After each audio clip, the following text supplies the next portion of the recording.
niwashukuru nyinyi wananchi wenzangu wa Chamwino kwa kujitokeza kwa wingi namna hii, na naambiwa watu wanakuja wengi.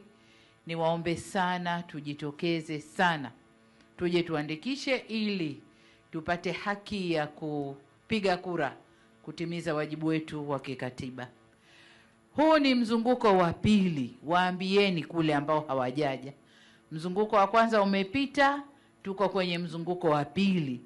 Tukikosa mzunguko wa pili mwezi huu na ujao, uko mbele hatuna tena nafasi ya kurudia. Kwa hiyo ili usipoteze haki yako, niombe wananchi wote wawahi kwenye mzunguko huu wa pili.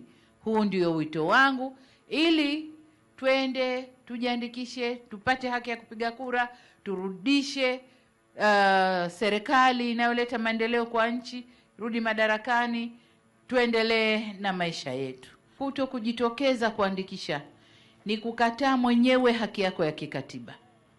Na unapokataa haki ya kikatiba, swala unajiuliza, je, wewe ni mzalendo? Ni mzalendo wa aina gani ambaye katiba imekupa fursa hii? Nenda kaandikishe, piga kura, weka kiongozi unayehisi atakuja kukuhudumia. Wewe unaikataa. Ukikataa, wenzio watakwenda kuweka wanayemtaka, na unakosa fursa ya kushawishi wengine kuweka yule mnayemtaka.